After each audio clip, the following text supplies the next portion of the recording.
Hello and welcome. Heavy strikes on the Ukrainian capital and on other Ukrainian cities while Ukraine is fighting back with drone attacks on Moscow. Basically, war is coming home to Russia. This and more in this situation report.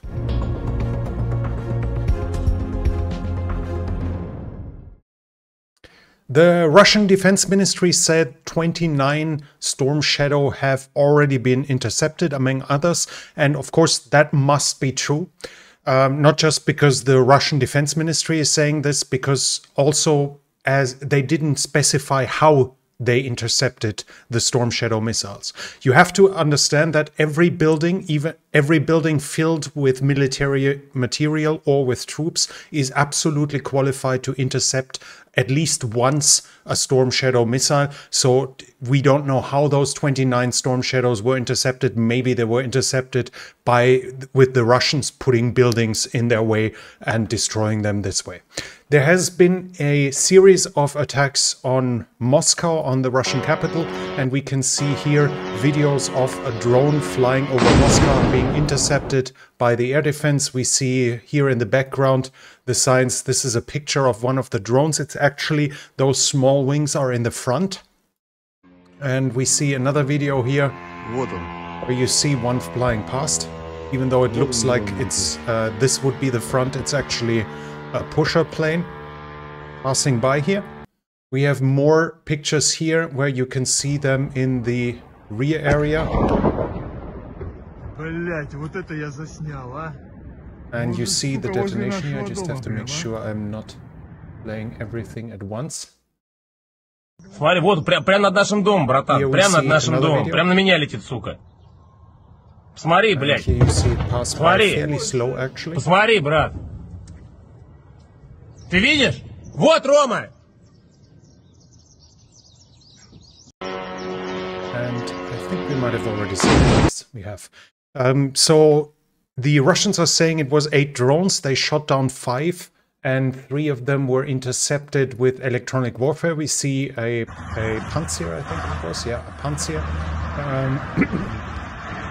During an intercept right next to a busy highway. We see the missile disappear, and then a moment later you see it in the background, a detonation. Interesting too for everyone who is not accustomed to air defense systems. You can see how fast the smoke trail disappears. From that moment on, the missile is no longer propelled, because the whole propellant is only lasting for a few seconds. After that, it's purely its kinetic energy it got from the initial boost with the rocket motor. And that's why, for instance, when you read about maximum altitude of interception, that is more or less directly above the target as it loses energy, the whole more or less above the launcher. As with distance, it loses energy. So the maximum intercept altitude is declining with every meter it basically progresses. Here we see an intercept. So the Russian government said it was 8. They shot down 5. 3 of them have been brought down with electronic warfare. Basically, they scrambled their guidance systems, and that led them to crash somewhere else. Solovyev, the Russian propagandist, said it was actually 32 drones. That is what I read in other positions as well. And the interesting part is we have a independent Russian news outlet here, and they say the attack mainly took place in the area around Putin's residence and where the elite lives. That the attack was likely not aimed at Putin, but at a military installation there. I think it's a Pioneer barracks or something like this. But the interesting part is, as the attack focused on the area where the absolute elite is living, it caused ridicule in the Russian internet as they were mocking the elites that were this way inflicted. So basically, they were amused about an attack which caused even more outrage among the elites.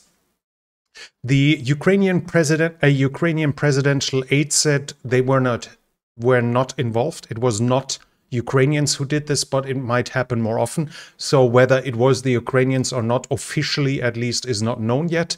The Russians themselves are continuing their attacks on Ukraine. Basically every day there are reports of attacks, mostly with Shahid drones now, but now and then with a higher number of cruise missiles or Iskander as well.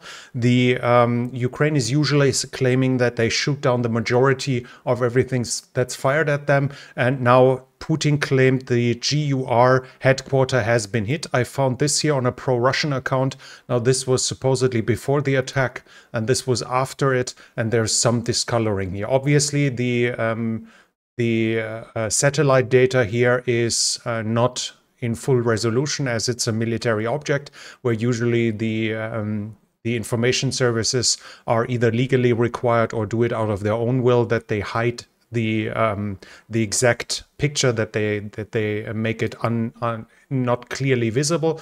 And here we see the actual building, and he claims, this account claims, that because of this here, of this discoloring, it was actually hit. If it was, then it should be in front of the building, not the building itself. And he claims it's certified because supposedly the bridge which leads here, which is right next to it, was blocked for 2 days as well. And there is construction material around here, so they claim that the GUR has been hit. Also claims that there's a seismographic inconsistency. So basically an artificial earthquake has been reported, which would be an explosion, a big explosion in this regard. Whether the GUR building has been hit or not, obviously I have no way of confirming it. It might be possible, and it would probably make sense to be a target. It's one of those weird elements in this war that we see, that in many cases, targets that would be obvious to the observer are not attacked. For instance, the Ukrainian presidential palace has not been attacked,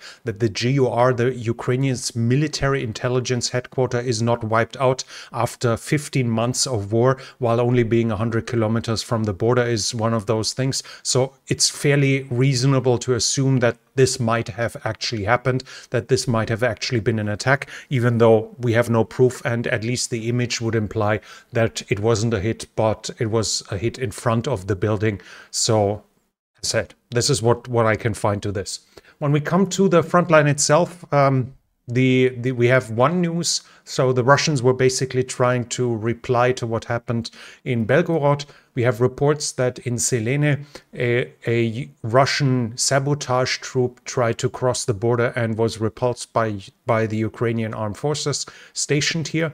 That's a movement here in the north. And from Russian side, we have confirmation that the majority of the forces around the border seem to be conscripts. That also implies that their equipment is less good and that they are less trained, but obviously they can be used for that mission, especially if it's not a serious attack with whole brigades to be expected, but maybe just 50 to 100 Russian volunteers in Ukraine's forces. Then conscripts might be enough to stop those attacks. But that would also mean that there are no actual reinforcements coming from the Ukraine front to the border, even though I found claims that supposedly the VDV was moved from Kremina to the borderline, to the border inside of Russia, to basically guard the border here. I have not found any confirmation of this, and it seems unreasonable that they would use the VDV for this. But as said, there are some claims at least for that. When we come to the Eastern Front, we have the usual things, fighting around Masyutivka, which is here, fighting at Krochmalny, which is here, fighting at Novosilivske, Torske and Kremina. So Torske is here. Torske and around Kremina. We see that they actually gained some ground in the Serebryanske forest, roughly here. I have a video here which we can actually watch because it's not showing any violence. It's from the Ukrainian side, from what we see, and it's Ukrainians here withdrawing likely from a position. As you can see them looking around, looking back, and now they're using a light mortar, probably 60 millimeters or less. It's even less than 60 millimeters. So they're using a light mortar here to shell something, and we can see a thermal vision recording the hits in the area, and this was obviously easy to identify. So it was identified, as you can see here, and we see it's actually here. And now we see this shape here and this shape here, and this is this shape and this shape. So it was roughly, we see it more or less on the, so roughly here above this. So the Russians have advanced more or less until this area here. So they gained some ground in the Serebryanske forest. But this again, well, like we are talking really about 100 meters here and there. And the reports of attacks are coming in, but they're getting less and less. So there's less fighting north, even less fighting north of the Seversky Donetsk, even though the Russians seem to have advanced here. Around Bilohorivka, there's additional fighting. The Russians are claiming they are storming Bilohorivka right now and are about to encircle it. I don't see any proof whatsoever that this is actually happening. So it might be happening, but there is simply no visual evidence of it and no confirmation by the Ukrainian side. So this is highly doubtful whether it's actually happening. There's fighting reported from Spirne, Orihorvo, Vasilivka. Attacks are reported on Chromove. There is fighting in the direction of Ivanivske and west of Klishivka in the direction of Predtechine. So more or less here and up here are reported Russian attacks. In Avdiivka, we have further reports of clashes. It's Novokalinove. So basically here, in the direction here, there's also Russian attacks reported as well as a Ukrainian counterattack in this area here. Further attacks at Krasnohorivka, at Siverne, at Pervomaiske and Nevelske. I have a confirmation that the Russians have slightly advanced along the road here in the direction of Pervomaiske. Another tiny advance by them. Further south, Marinka is still fighting around Marinka in the direction of Pobieda and Novomikhailivka. And we have a claimed, actually by a Russian propagandist, we have Wargonzo here, who is saying that in turn Ukrainian army in the southwestern part of Nikolsky Dachas forced the units of the Russian armed forces to retreat across the Kashlagach River. And we have, so this is again using some communists' words from my understanding. We are talking about Mikilske, and they've forced them across the river here. Now, I don't know if exactly here, but probably this here was more or less recovered by the Ukrainians, at least if Wargonzo is truthful. Wargonzo is one of those that is more open with setbacks that the Russian side is facing. So it might be true, but he also has claimed things that were false in the past, so we don't really know. But supposedly the Ukrainians forced the Russians more or less southeast of Vuhledar over the river here, further south. Further west, we have reports of Russian attacks at Velika Novosilka and some reports about reconnaissance, armed reconnaissance along the front line further west. In the southern front, generally, we can say that the southern front, the activity along the front line is fairly limited.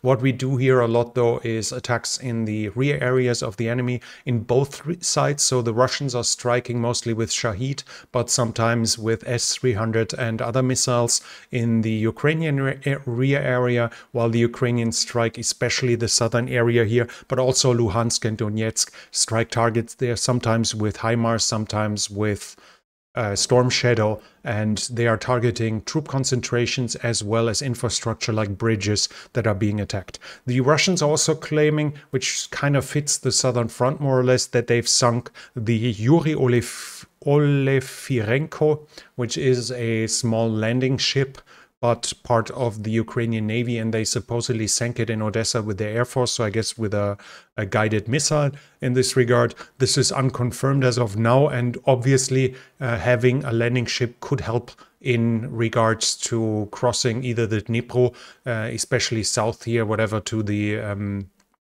Kinburn Spit, or even into Crimea at some later point.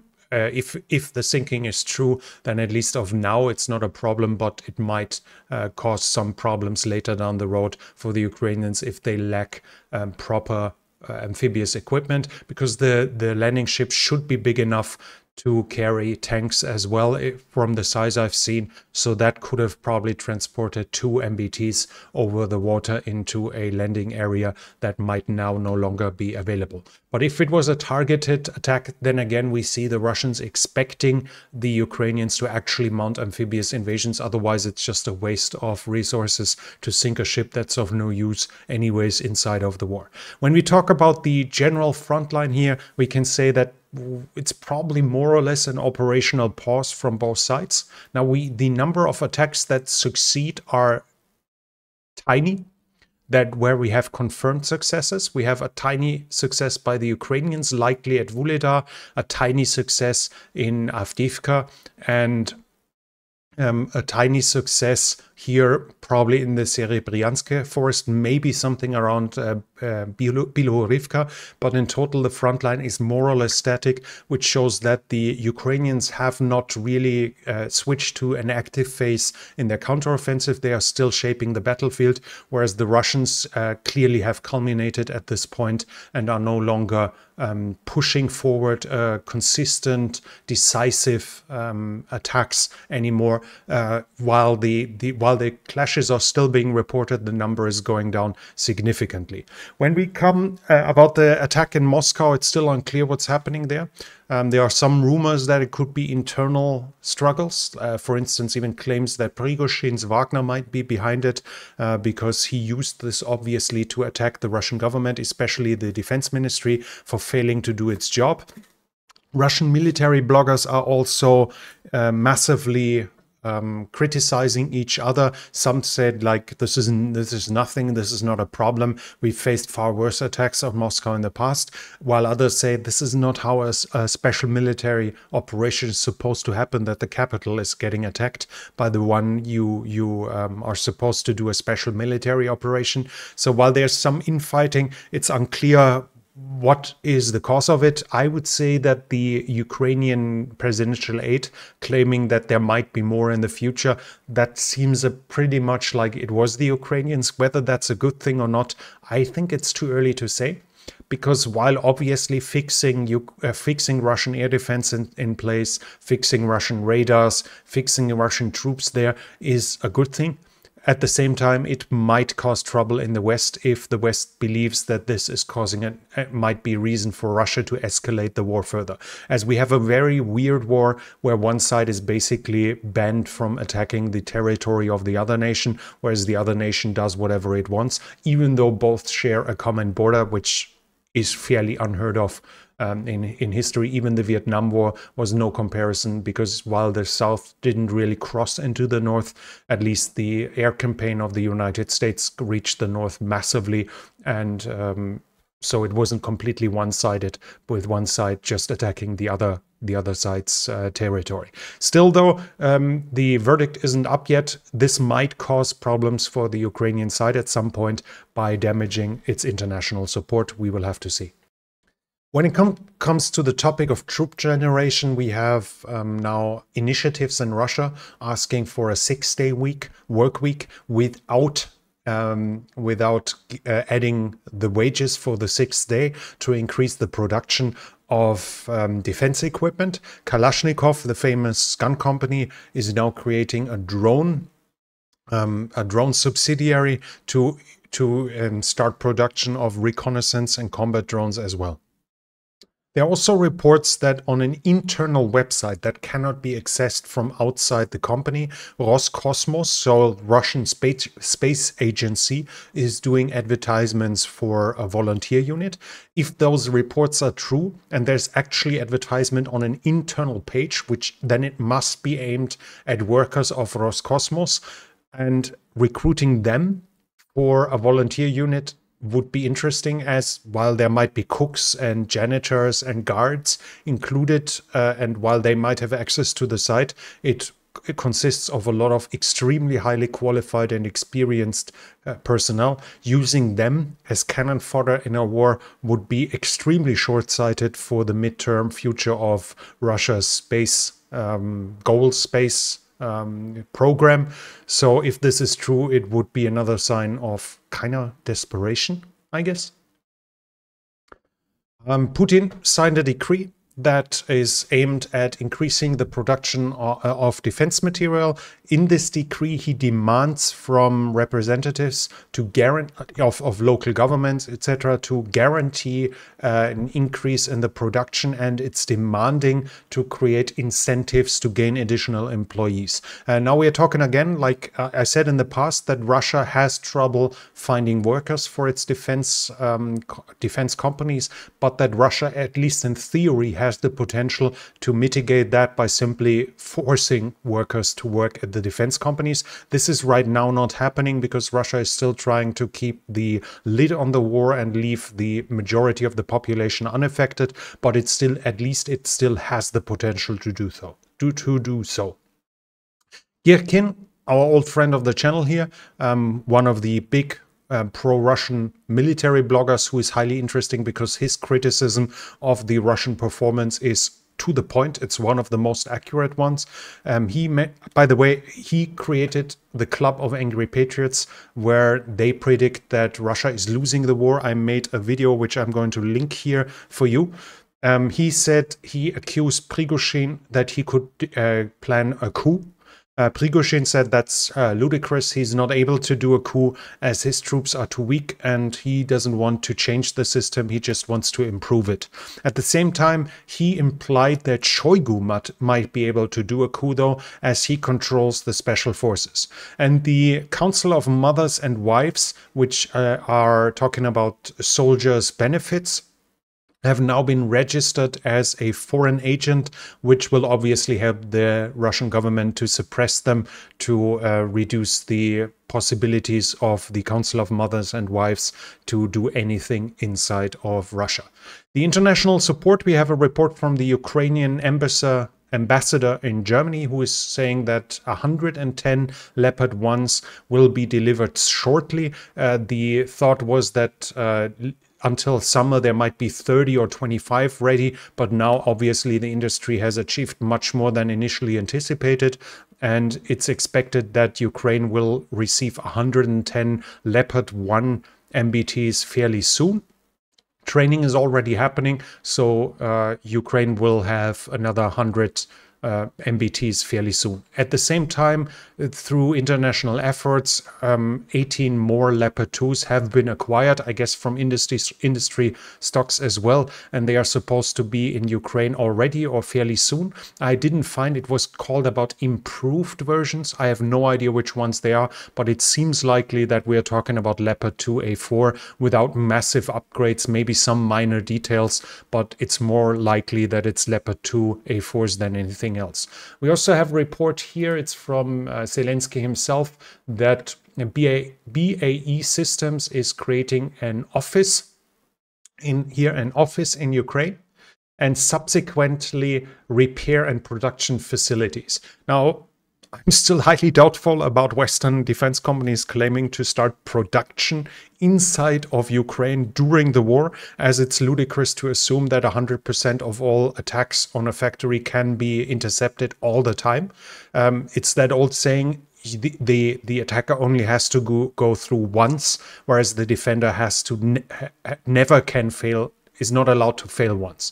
And it's obviously far easier to sneak in a missile than to intercept 100% of them. So starting production facilities in a war, during a war in a country that doesn't have air superiority, where the opposing side can shoot long-range cruise missiles that are difficult to intercept at production facilities. I'm highly doubtful whether that's going to happen during the war, but the phrasing at least allows that it might happen in the future, so maybe after the war, but we will have to see. Rheinmetall, the German defense company, was also saying they're going to set up a factory in Ukraine. They even talked about actually doing it during the war. I'm still extremely skeptical, but we will have to see whether or not that is going to be true. Other than that, I found some interesting pictures here. When we talk about radar coverage, we have the theoretical distances, and somebody here made that really nice picture where you have a theoretical distance of a radar system, but it's obviously the surrounding area is massively affecting it. As you can imagine, if there's a high-rise building next to the radar system and the radar system isn't higher than that, then this whole area will be blocked from coverage. And we have an example here how, for instance, attack drones can be aimed, not including the potential for stealth capabilities, or cruise missiles as well, can be snuck through enemy air defense systems if they have been properly identified and if the military intelligence has assessed the situation in a way that it can predict the effectiveness of the enemy's radar systems. These different colors show different altitudes. So obviously blue is the highest altitude, which means that low flying in the green area could already sneak around here without being affected by that air defense radar as a point. We have something here from one of the big analyzing channels, and they are it's here about like he's mocking that Russia, the claims are that they have 13,000 tanks, but how many radiators do they have? Because we obviously see some effort to take away parts, which even if they were meant for storage, a lot of them will probably have been sold for scrap metal by corrupt soldiers. But in the end, we should not forget that even this here without an engine is probably easier to get back into the action than building a completely new tank. That's why I see the analysis by other channels that count the potential number of tanks that can be reactivated. And while their work is certainly good, we should not forget that even a Hulk can still be used and will probably be of more use than completely and easier to be put into action in one way or the other than a completely new tank. Even if it has to be that a tank without a turret will not receive its original turret, it might receive an IFV turret, it might receive a turret from another tank, from another model, even if it fits in the turret ring. There are tons of options, but just the fact that the tanks are not in a point where you can just add some fluids and it runs again doesn't mean they are completely useless, especially if the war is lasting for a fairly long time. And here we have something interesting, and this is a technical on a motorcycle with a recoilless gun. We see it here, and we have actually a motorcycle which is used like as an artillery piece here, or to give an artillery piece a mobility. The recoilless gun should be able to shoot HE shells, so actually being used in fire support, but it also has heat shells capable of destroying lightly armored vehicles, or maybe even a tank from the side if he doesn't have ERA. And finally, we have one video here of an M270 that is shooting on a road here in Ukraine. Just because some people sometimes ask what's happening about them. When we hear about HIMARS strikes, we are more or less talking about the missile system. The M270 has the same missiles as the HIMARS. They are just less delivered and they are less strategically mobile than the HIMARS system. It has twice the missile capacity, but when we hear about a strike, we obviously have no clue whether that was shot from a HIMARS or from an M270, and we have an example here that they are also still in use. That was it from me for now. I hope you found this interesting. If you did, then please hit the like button and leave a comment for the algorithm. I once again want to ask you to, if you haven't seen it yet, to watch the video where Russia's ultra-nationalists are actually predicting that Russia will lose the whole war. And we are not having some Western propaganda that is saying the Russians are basically done for. It's those that believe deeply that Russia has a righteous cause, that it has the right to attack Ukraine, but they are still believing that Russia is losing that war. That video might be highly interesting to you, so you have it linked here in case you're interested. Other than that, when you're new here, I would like to invite you to subscribe to the channel and hit the bell icon so you don't miss future videos. And that's it from me for now. This channel is only possible because of the support from viewers like you. If you like to support the channel, you can do so by the means in the description. Thank you very much to everyone already helping this channel. Thank you for watching, and I'll be back.